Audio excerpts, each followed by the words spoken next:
Monsieur le Président, est-ce que vous êtes prêt pour le round-up de santé de votre pays?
L'accord de paix qui a été signé le 27 juin dernier par la ministre d'État, ministre des Affaires étrangères. Vous savez que nous sommes ici, mais nous sommes totalement en compassion et en solidarité avec nos populations qui continuent de ployer sous les attaques de forces hostiles. Et donc ce soir, nous revenons au devant de vous dans la tradition qui est la nôtre par devoir de transparence et de redevabilité pour vous faire le point de cette journée historique avec la série d'activités que nous avons connues. La première, évidemment, c'était la rencontre d'abord bilatérale entre le président de la République démocratique du Congo et son homologue américain, qui s'en est suivi d'une trilatérale. La ministre d'État, ministre des Affaires étrangères, avait assisté le président de la République dans ces discussions. Elle ne pourra peut-être pas nous donner les détails de ces réunions, mais elle pourra nous dire plus ou moins le tableau général du package qui constitue les accords de Washington.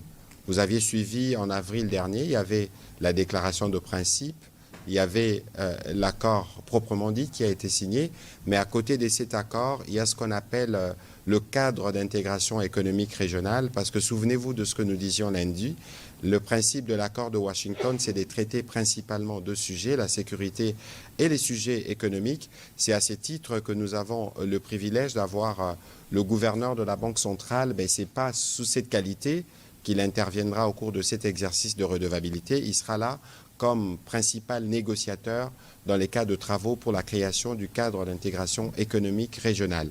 Ensuite, il y avait une double dimension dans les séjours, dans la visite du président de la République ici à Washington. Il y avait une dimension diplomatique avec l'accord, mais il y avait aussi une dimension bilatérale. C'est pour ça que nous avons le privilège d'avoir le vice-premier ministre, ministre de l'économie, qui a signé aujourd'hui, juste après la cérémonie des signatures des chefs d'État, l'accord de partenariat stratégique entre la République démocratique du Congo et les États-Unis d'Amérique. Voilà plus ou moins résumé les activités que nous avons eues aujourd'hui. Évidemment, nous allons donner premièrement la parole à la ministre d'État, ministre des Affaires étrangères, pour nous brosser plus ou moins l'esprit et les cas dans lesquels les discussions se sont tenues ce matin qui ont abouti à cet accord en présence de plusieurs chefs d'État africains tels que vous l'avez vu. Madame la ministre d'État, merci. C'est des journées marathon, évidemment. Heureusement que vous êtes une Amazone, comme j'aime bien vous appeler, par rapport à votre engagement sur ces fronts diplomatiques que vous copilotez avec le président de la République. Nous sommes à Washington, l'épilogue sûrement de ce que vous avez commencé déjà il y a plusieurs mois. Qu'est-ce que vous pouvez nous dire de cette journée historique? Qu'est-ce que le Congolais qui attend depuis des heures d'avoir des éléments supplémentaires par rapport à ce qu'on a vu pour que nous puissions mieux comprendre l'action du président de la République dans la volonté de ramener une paix que nous voulons définitive et durable. Madame la ministre d'État. Merci beaucoup pour la parole. Merci. Bonsoir à tous et à toutes et évidemment bonsoir à nos chers compatriotes qui nous suivent à Kinshasa, à Goma, Bukavu et dans toutes les autres parties de la République démocratique du Congo. En effet, une journée historique, journée du 4 décembre, lors de laquelle 3 chefs d'État ont signé ce qui sera connu comme les accords de Washington. Ces accords qui, en fait, entérinent 3 documents importants, à savoir la déclaration de principe qui avait initialement été signée le 25 avril, suivie de l'accord de paix qui a été signé entre la République démocratique du Congo et le Rwanda le 27 juin, et le cadre d'intégration économique régionale que nous avons signé aujourd'hui, 4 décembre. Donc ces 3 instruments constituent ce qui est connu maintenant comme les accords de Washington. Comme mon cher collègue l'a déjà indiqué, cette journée a commencé d'abord avec une série d'entretiens au niveau de la Maison-Blanche, dans le bureau ovale, pendant lequel le président de la République a eu l'occasion d'échanger directement avec son homologue et son hôte américain, y compris justement sur le potentiel et la promesse, si vous voulez, de cet accord de Washington, mais aussi sur les perspectives d'un partenariat bilatéral renforcé entre les États-Unis d'Amérique et la République démocratique du Congo. Après ce passage à la Maison-Blanche, nous avons donc ensuite eu la cérémonie de signature que beaucoup d'entre vous ont pu suivre en direct, pendant laquelle justement une déclaration a été signée par les 3 chefs d'État, à savoir donc le chef d'État, notre président de la République évidemment, Félix-Antoine Tshisekedi Tshilombo, mais aussi le président Trump et le président du Rwanda. Et donc avec cela entre en vigueur, si vous voulez, l'accord de Washington.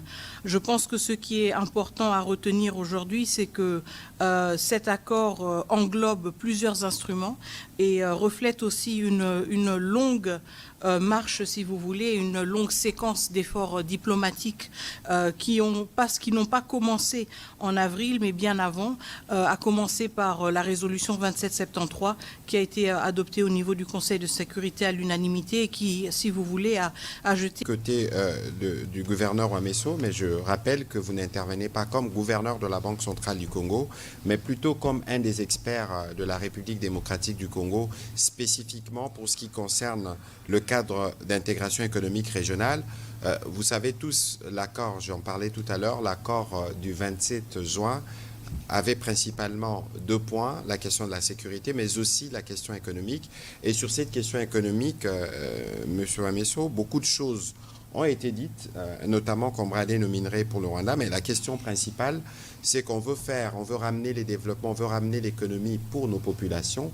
Question, est-ce que la société civile a été consultée durant les travaux qui ont permis aujourd'hui la signature? Je rappelle que la ministre d'État a signé ce matin les documents qui créent formellement le cadre d'intégration économique régionale juste après l'activité des chefs d'État. Merci beaucoup, Monsieur le Ministre. Permettez-moi de faire un petit rappel historique par rapport aux causes profondes de cette crise que nous connaissons. Cette crise a démarré pas parce qu'il y a eu un problème entre le Rwanda et le Congo, mais cette crise, les causes profondes sont économiques. À la fin de la guerre froide, il y a eu une volonté d'avoir accès aux matières premières qui servent aujourd'hui à ce qu'on utilise les téléphones portables, les ordinateurs et tout cela.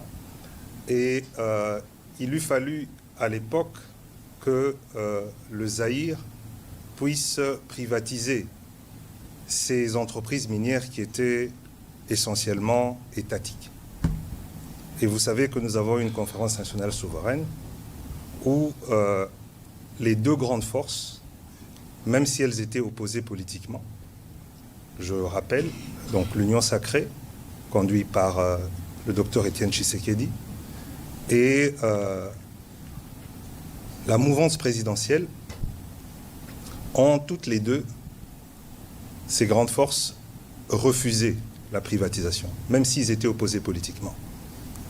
Et c'est ainsi qu'il y a eu, pour permettre l'accès à nos matières premières de la part de l'Occident, la création d'une troisième voie. Et cette troisième voie, malheureusement, n'a pas pu prendre politiquement au sein du pays. Et comme il y avait un impératif de pouvoir accéder à nos ressources, c'est comme ça qu'il y a eu un blanc-seing qui a été donné au Rwanda et à l'Ouganda pour nous envahir. C'est ça la raison fondamentale de la crise qui a déchiré notre pays durant pendant les 30 années passées. Et donc, il fallait aussi le résoudre par un volet économique. Pour résoudre ce problème-là, il fallait créer un cadre propice où, par rapport à cette économie passée, donc l'économie du numérique et l'accès à ces ressources, que les choses soient clarifiées de manière transparente, où on affirme la souveraineté de la République démocratique du Congo dans l'exploitation de ces ressources, et qu'on dise que s'il y a des matières de coopération entre les deux pays ou plusieurs pays de la région, que cela se fasse de manière transparente. D'où ce cadre d'intégration économique régionale, qui, au fait, repose essentiellement sur ce qui a été imaginé déjà dans le cadre de la CEPGL. Parce que ce cadre d'intégration régionale économique est basé sur l'énergie, infrastructure, agriculture, tourisme, mais on a rajouté maintenant un volet qui concerne les matières premières. Mais ça consacre aussi économiquement la fin d'un cycle, parce que l'économie fonctionne en fonction des cycles. Il y a des cycles qui sont plus ou moins courts et il y a des cycles qui sont plus ou moins longs.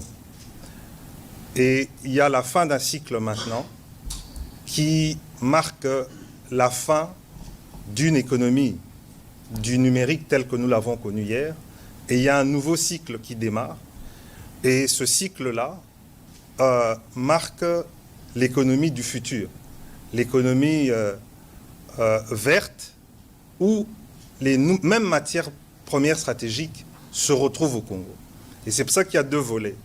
On règle un problème du passé avec le cadre économique d'intégration économique régionale, et il y a un partenariat stratégique qui s'ouvre sur les nouvelles matières premières.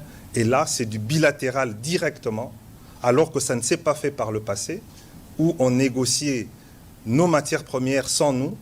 Ici, maintenant, ça se négocie directement entre la République démocratique du Congo et les États-Unis. C'est un grand tournant, mais on va en parler les jours, les semaines et les mois qui suivent. Maintenant, est-ce que la société civile a été consultée? Bien sûr que oui, la société civile a été consultée. Pas seulement la société civile, mais la majorité des entreprises occidentales et américaines qui étaient concernées par l'exploitation des matières premières qui se trouvaient dans la région des Kivu, région qui est concernée par le conflit qui dure depuis 30 ans. Et l'une des sociétés civiles phares qui a été consultée dans le cadre de ce cadre d'intégration économique régionale, c'est la Fondation Panzi. J'ai participé moi-même aux discussions.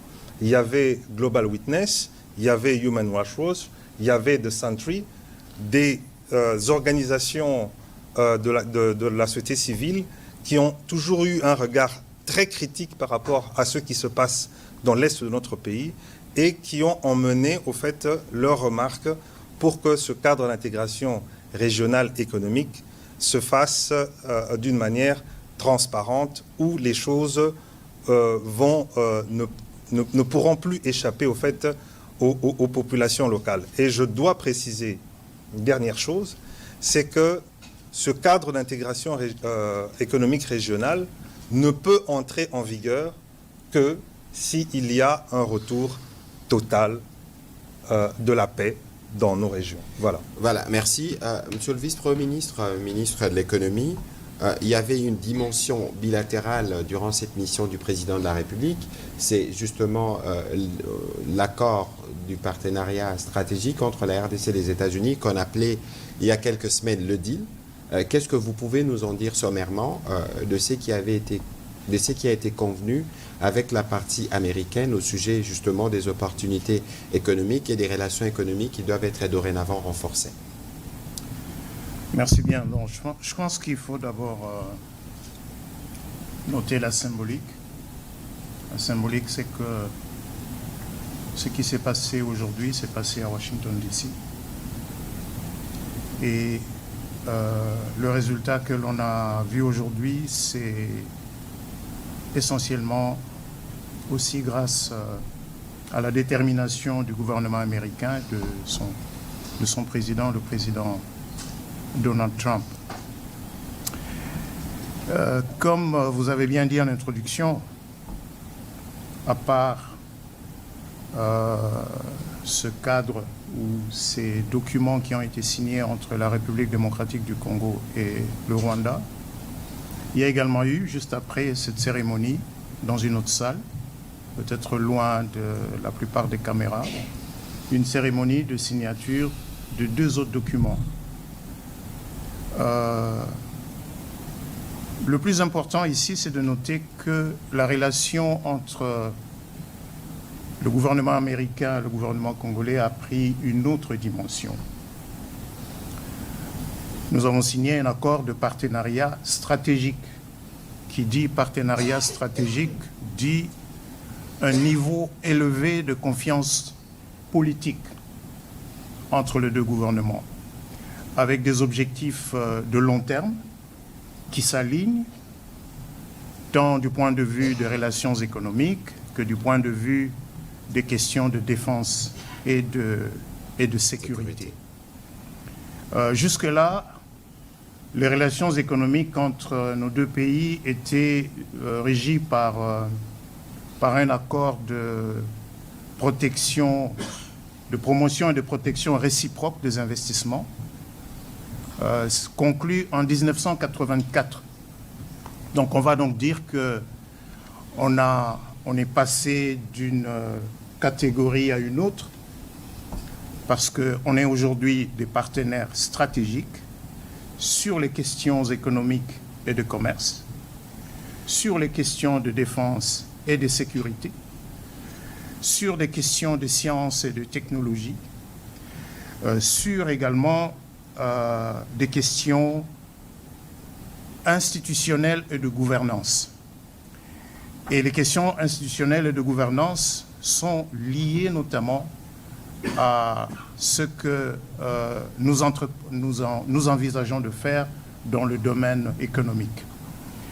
J'ai tout à l'heure dit qu'un partenariat stratégique était l'illustration d'un niveau élevé de confiance politique, c'est-à-dire 2 États qui regardent dans la même direction et qui regardent loin en essayant d'aligner leurs intérêts ou en étant convaincus que leurs intérêts de long terme sont liés d'une manière assez profonde.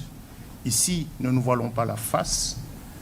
Le monde tel qu'il évolue, il va être déterminé, il se détermine déjà pour les États qui aspirent à devenir puissance mondiale ou qui veulent demeurer puissance mondiale, c'est dans l'accès aux métaux critiques.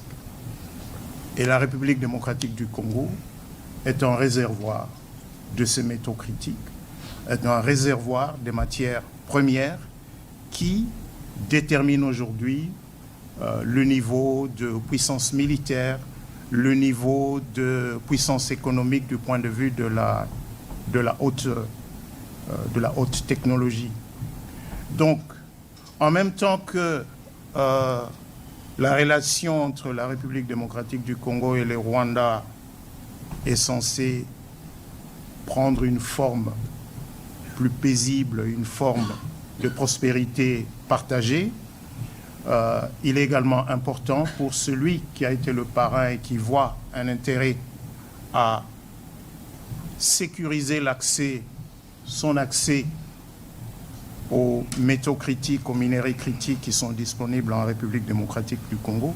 C'est donc ce cadre que nous avons conclu aujourd'hui en signant un accord de partenariat stratégique qui, dans son ensemble, dans sa structure, s'est apaisanti sur le volet commercial et économique. Il s'est également apaisanti sur le volet institutionnel et de gouvernance. Pourquoi sur le volet institutionnel et de gouvernance? Parce que ces conflits sont aussi, ce conflit récurrent dans la région des Grands Lacs s'explique fondamentalement par l'accès via des moyens illicites aux minéraux, surtout les matières critiques qui résultent de l'exploitation artisanale de minéraux. Et donc remettre de l'ordre, renforcer les capacités de l'État congolais dans ce domaine est apparu important pour que les objectifs communs que nous avons sur le plan commercial et économique puissent se réaliser. Il y a un deuxième volet, un deuxième document qui a aussi été signé. C'est un mémorandum d'entente entre les deux pays sur les questions de défense et de sécurité qui a donc été signé par Madame la ministre d'État, ministre des Affaires étrangères, avec le secrétaire d'État Rubio, alors que le secrétaire d'État Rubio et moi-même, nous avons signé l'accord de partenariat stratégique.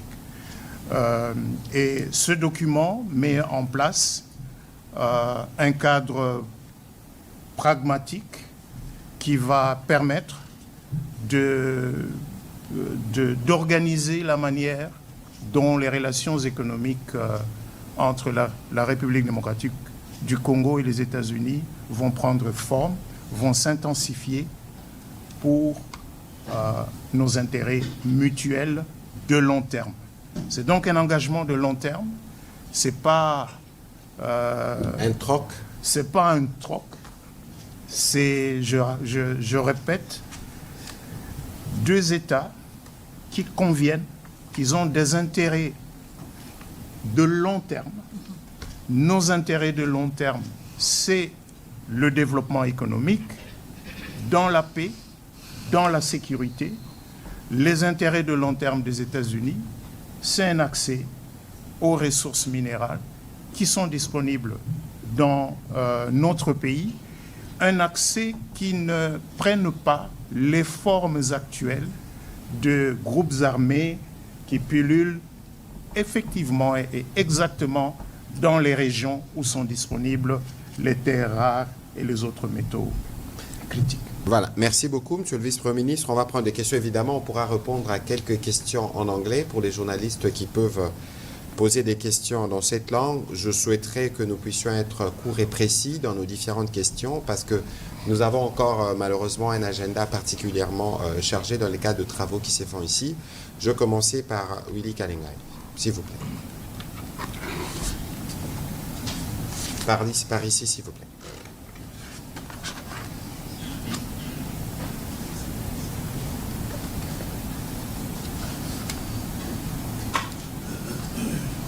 Merci pour la parole, Monsieur le membre du gouvernement. Deux textes majeurs ont été signés aujourd'hui. L'accord stratégique entre les USA et notre pays et l'accord de paix qui a été entériné. Quels sont les points de jonction entre le partenariat stratégique et l'accord de paix? Y aurait-il une relation dialectique de manière à ce que les succès de l'un pour renforcer les succès de l'autre? Qu'est-ce qui va passer en avant? Est-ce que c'est l'accord de paix qui va être la base du partenariat stratégique ou c'est le partenariat stratégique qui va renforcer l'accord de paix? Merci. Alors, peut-être que les autres collègues pourront répondre, mais je crois qu'ici, il y a une condition principale. Je pense que le gouverneur l'a dit tout à l'heure. Pour nous, avant, par exemple, d'aller dans les cas d'intégration économique régionale, c'est la paix. Le vice-premier ministre, peut-être qui rebondira dessus, l'a dit aussi. Il a parlé du contexte de groupes armés. N'oubliez pas qu'il y a beaucoup de trafic dans la partie Est principalement, parce que le partenariat avec les États-Unis concerne toute la République démocratique du Congo dans ses opportunités. Donc, je pense que pour nous, le premier point qu'il faut avoir, c'est le retour de la paix, parce que c'est la paix qui déterminera les autres. Peut-être que le vice-premier ministre peut aller de manière... Petit bémol, juste un petit bémol, comme ça vous allez répondre. Dans les deals avec les Américains, il était convenu que nous acceptons l'accès à nos ressources et les États-Unis nous donnent de la sécurité. Et je n'ai pas senti ça aujourd'hui. Monsieur le vice-premier ministre, ou madame la ministre, vous voulez dire un mot à propos? Alors, je vais juste rebondir sur le point que vous avez fait, monsieur le ministre, sur la corrélation entre les deux instruments. Je pense qu'il est très important d'insister sur le fait que nous ne pouvons pas nous projeter et nos partenaires américains en sont extrêmement conscients aussi. Nous ne pouvons pas nous projeter dans une logique d'un partenariat stratégique avec des piliers économiques si nous n'avons pas un retour de la paix, mais aussi un retour de l'autorité de l'État. Donc je pense que ce sont des conditions sine qua non, et nous avons toujours su communiquer cela de manière très claire. Maintenant, quand vous parlez de ce qui était prévu dans le deal, alors je vais juste vous encourager peut-être à vous pencher sur les documents et sur les textes tels qu'ils ont été adoptés aujourd'hui. Je pense qu'il y a eu beaucoup de spéculations ces derniers mois, ces dernières semaines sur ce fameux deal. Maintenant que nous avons franchi ce cap, il y aura certainement beaucoup plus de clarté sur ce qui est prévu. Évidemment, nous sommes aussi conscients que certains éléments ne peuvent pas toujours être divulgués et discutés de manière détaillée et ouverte, mais le vice-premier ministre, ministre de l'économie nationale, a été déjà assez clair. Nous avons signé aujourd'hui 2 instruments bilatéraux importants, un qui porte sur le partenariat stratégique, mais un deuxième, justement, un mémorandum d'entente qui porte sur les questions de coopération dans le domaine de la défense et de la sécurité. Donc, je pense que le décor est planté. Peut-être que maintenant que certains de ces textes sont disponibles, il sera plus facile d'enrichir la lecture des uns et des autres et d'aller au-delà des spéculations qui ont été quand même alimentées de manière tout à fait compréhensible ces dernières semaines pour mieux comprendre ce qui est prévu. Mais je laisse peut-être aussi la parole au VPM qui va certainement pouvoir compléter cela. Merci. Merci, Mineta. Mais laissez-moi peut-être commencer par un des documents phares qui a été signé aujourd'hui avec le Rwanda, donc ce cadre d'intégration économique régionale. Ce document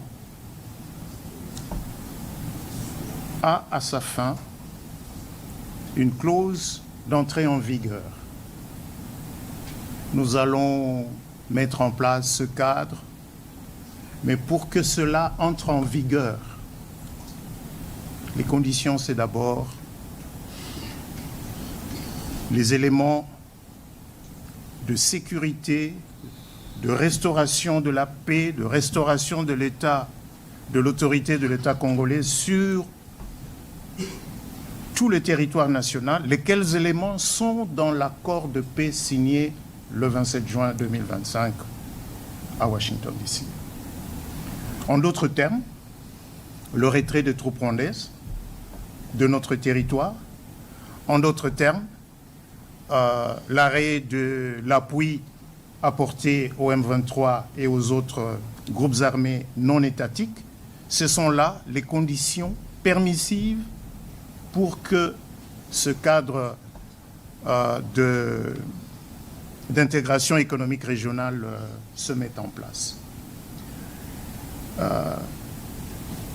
Qu'est-ce qu'il y a dans l'accord de partenariat stratégique avec les États-Unis? Je sais que dans l'opinion, ça a été présenté de manière simpliste comme un troc, comme un deal, matières premières contre sécurité. Non, ce n'est pas le cas. J'ai parlé des objectifs à long terme. L'accord dit clairement que oui, il va y avoir un focus sur l'exploration, sur l'extraction, sur la transformation des minéraux critiques, mais on va au-delà de simples minéraux critiques parce que, par exemple, l'accord prévoit que le gouvernement américain et le gouvernement congolais vont travailler de manière étroite pour faire avancer un certain nombre des projets qui sont considérés comme, comment je dirais, Majeur. comme critiques pour qu'on transforme la RDC. C'est-à-dire Inga, Grand Inga. Ce n'est pas que nous disons non. Nous disons dans le texte, RDC et USA, nous allons travailler de manière coordonnée pour que ce projet avance. L'accord insiste aussi sur le corridor de Lobito. L'accord prévoit également que la RDC dise clairement quels sont les projets de développement considérés par la RDC comme étant des projets stratégiques. Et cette liste, la liste de ces projets stratégiques, sera incessamment communiquée par la RDC à la partie américaine et fera partie intégrante de l'accord. De la même manière que les États-Unis vont communiquer à la RDC les projets considérés par la partie américaine comme étant des projets critiques sur un certain nombre de métaux. Voilà donc, si vous voulez, cet ensemble. Maintenant, comment vous voulez qu'on avance sur ces grands dossiers si il y a de l'instabilité dans une grande partie du territoire? C'est là le lien. C'est là le lien. Et le point de départ, justement, pour restaurer les conditions de paix et de sécurité, ces éléments sont dans l'accord de paix signé le 27 juin, et ces éléments ont été repris comme condition d'entrée en vigueur du cadre d'intégration économique régionale. Voilà, rapidement, monsieur le gouverneur, un petit commentaire. Oui, monsieur Kengay, votre question me semble plus profonde que ça. Vous savez, nous sommes aujourd'hui République démocratique du Congo, mais nous avons été initialement État indépendant du Congo. Nous avons été créés pour que le monde occidental vienne puiser ses ressources dont elle a besoin pour son développement industriel. Donc rappelez-vous le caoutchouc, rappelez-vous Chikoloboué, rappelez-vous le développement de l'électricité avec notre cuivre. On ne nous a jamais demandé notre avis. Et je vous ai rappelé que quand on a eu besoin de venir prendre le coltan et tout ça, nous avons tergiversé. Bon, c'est pas que nous avons tergiversé, nous avons voulu défendre nos intérêts en disant qu'on ne privatise pas. Et il y a une décision qui a été prise. Et nous avons été envahis. Et aujourd'hui, il y a des iPhones, il y a des Samsung qui sont utilisés avec nos ressources sans nous. Et c'est la première fois de notre histoire commune qui a été créée par d'autres personnes. Parce que l'État indépendant du Congo, on a tracé les frontières sans nous. C'est la première fois qu'il y a une nouvelle révolution industrielle qui va arriver et qu'on décide de pouvoir discuter de l'accès de ces matières premières dont on a besoin pour cette révolution industrielle, qu'on discute avec la RDC. C'est un tournant historique. Et il faut qu'on en prenne la mesure nous-mêmes. C'est-à-dire quoi? C'est-à-dire que ce que nous voulons voir, c'est-à-dire la paix et tout ça, dépend de la responsabilité que nous devons comprendre qui est la nôtre par rapport à cet événement historique qui a été arraché grâce au leadership du président Tshisekedi. C'est une première historique que pour avoir accès à nos ressources, pour développer une industrie mondiale, faire une révolution industrielle, on vienne discuter de ça avec le Congo et qu'on signe des accords avec les Congolais. C'est très très important. Alors merci de ce rappel. On va prendre la question de Madame Elena. Ensuite on prendra, please, go to the microphone. Et ensuite on prendra les questions séries pour faire une économie de temps vu qu'il y a 4 intervenants. Si chaque intervenant doit faire un commentaire, vous comprenez que nous devons gérer un peu plus de temps. Thank you so much for doing this. Janelle de Malawan from Deutsche Welle. Would it be possible to get an answer in English and in French? Yes. Thank you very much. So my question is, now that the agreement has been signed, do the Congolese people know what has been signed, and do they stand behind it? Can you please talk to the microphone? Yes. Is this better? Yes. Thank you. Now that the agreement has been signed, do the Congolese people know what has been signed, and do they stand behind it? Ok. L'édit vient d'être signé. Oui, oui, tout à fait. I mean, obviously, there's been a lot of talk about the agreement, and our president has been very transparent about the principles that would be guiding it. When we're talking about the signature today, again, we have to remind ourselves that this is an agreement that is built on different milestones that have been passed over the past months and weeks. And so, of course, there is always a need to communicate and to continue communicating about the different elements that constitute the Washington Accords. But do the Congolese people stand behind it? I believe so, of course, because this is our pathway to peace. This is our pathway to long-lasting peace and to peaceful cohabitation also with our neighbors. Does this mean that all of the expectations are reflected in the instruments as they exist? Probably not, and I think there's always going to be debates around that. But at the same time, I think it's important to emphasize the fact that this is an instrument, or this is an agreement that is bringing us closer to peace, but also bringing us closer to peace by bringing us closer to accountability.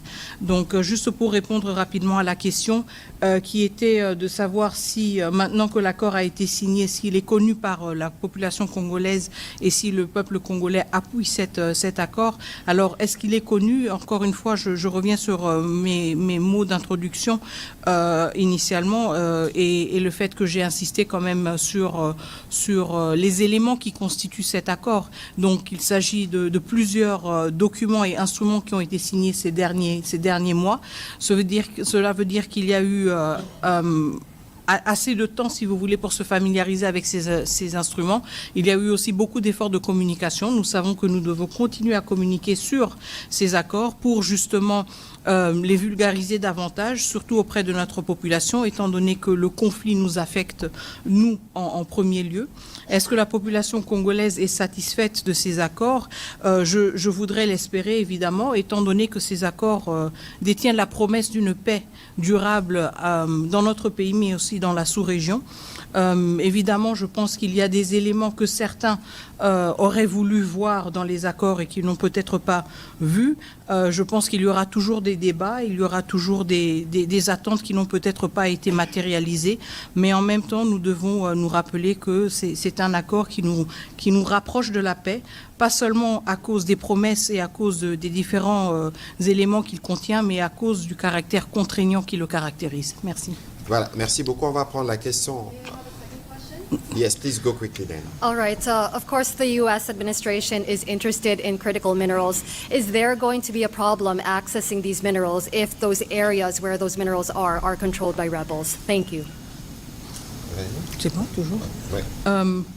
I mean, obviously, again, we are emphasizing the correlation, and I think the Vice Prime Minister, Minister of Economy was very clear about that. We are emphasizing clearly the correlation between economic opportunities and opening up our landscape, if you want, to different investors and security and the ability to do so in certain areas. So there is a strong link between the two, and this is why we insist on building resilient and strong, robust strategic partnerships, but also partnerships that are cognizant of the complexity of the context. We cannot project ourselves in a future whereby partners can benefit or access our natural resources when issues such as the safety of our people are not addressed.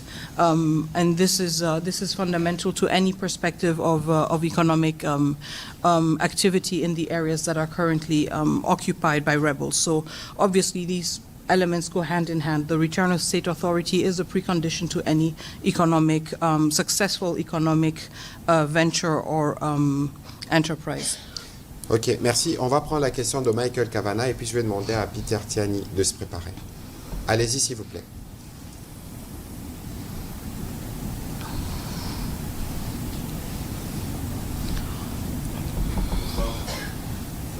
Ça marche? Oui, ok, super. Trois petites questions. Les rebelles M23, est-ce qu'ils approchent la ville du Vera et que disent le président Kagame et Trump à ce sujet, que le combat continue? Deuxièmement, le partenariat stratégique mentionne une liste de projets stratégiques désignés, n'est-ce pas? Quels sont ces projets? Le partenariat aussi mentionne une réserve stratégique de minéraux et comment est-ce que ça va fonctionner? Merci. Voilà, sur la question du partenariat, le vice-premier ministre Moukoko pourra y répondre. Quand je commençais ces briefings, j'ai commencé par dire justement que nous le faisons, nous sommes totalement en solidarité avec nos populations qui prennent sous de bombes. Je pense que cette question, peut-être que la ministre d'État pourra dire un peu plus à ces sujets. Je rappelais que pour nous, la définition de la paix que nous voulons avoir, passe par le retrait de troupes rwandaises et par la cessation de toute forme de soutien au M23. Il est clair que les événements que nous avons notés ces derniers jours nous ont éloignés de la perspective de la paix qui est ressortie du 27 juin parce que des attaques ont été multipliées contre le civil. Et je pense qu'à l'occasion de la discussion qu'il y a eu avant que l'accord puisse être signé, le président Trump, évidemment, a eu l'occasion d'écouter le président Tshisekedi à ses propos. Peut-être que la ministre d'État peut nous faire un petit commentaire de ce qui a été, de cette question qui a figuré dans les entretiens, parce que vous avez suivi le président Trump lui-même dire qu'il y a, dans 72 heures, il doit y avoir des choses qu'on verrait sur le terrain. Madame la ministre d'État. Très bien, on ne va pas entrer évidemment dans les détails, si vous voulez, des entretiens entre les chefs d'État, mais je pense que la préoccupation est une préoccupation partagée, certainement entre la République démocratique du Congo et les États-Unis d'Amérique. Nous voulons espérer aussi du côté du Rwanda, de voir que la situation sur le terrain se transforme, si vous voulez, ou s'adapte assez rapidement aux réalités diplomatiques que nous avons pu observer aujourd'hui. Donc, quand il s'agit de la situation au Sud Kivu, évidemment, nous l'avons suivi, nous continuons à la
suivre avec vigilance, mais nous sommes aussi conscients justement des mots que le président Trump lui-même a prononcés à la fin de la cérémonie aujourd'hui, quand il a été interpellé par une de vos collègues justement sur ce qui allait se passer maintenant que les accords avaient été signés et que la réalité sur le terrain était quand même encore caractérisée par de la violence. Je pense qu'il était aussi très clair en exprimant son attente que assez rapidement les choses devraient changer sur le terrain. Donc évidemment, nous parlons d'engagement entre trois États et vraiment au sommet de ces États et des engagements fermes. Je pense une détermination ferme aussi à voir comment les choses peuvent rapidement changer et nous le suivons avec intérêt. Nous savons que du côté de la République démocratique du Congo, nous n'allons ménager aucun effort pour que les choses se transforment ou changent assez rapidement sur le terrain. C'est quelque chose à suivre et je pense que nous devons retenir que tout le long de ce processus, nous sommes maintenant arrivés à un point où il s'agit de chefs d'État qui prennent la parole, plus de ministres, chefs d'État qui engagent et je pense que nous avons une attente tout à fait légitime qu'à ce niveau de décision, il y ait des changements rapides au niveau du terrain. Voilà, Monsieur le Vice-Premier ministre, je rappelle que l'accord de partenariat stratégique est déjà public, donc les gens peuvent le consulter. Vous parliez tout à l'heure de Lobito, vous parliez de Inga. Il y a une question spécifique qui est revenue sur, il y a une liste de projets qui est annexée. Je pense que vous y avez déjà plus ou moins répondu. Oui, effectivement. Il faut noter que l'accord de partenariat stratégique a mis en place un dispositif qui va vraiment donner de la cadence à cette relation. D'abord, il prévoit qu'un comité de pilotage conjoint va est créé. Il est créé dans l'accord. Sa composition est définie dans l'accord de deux côtés, avec deux coprésidents.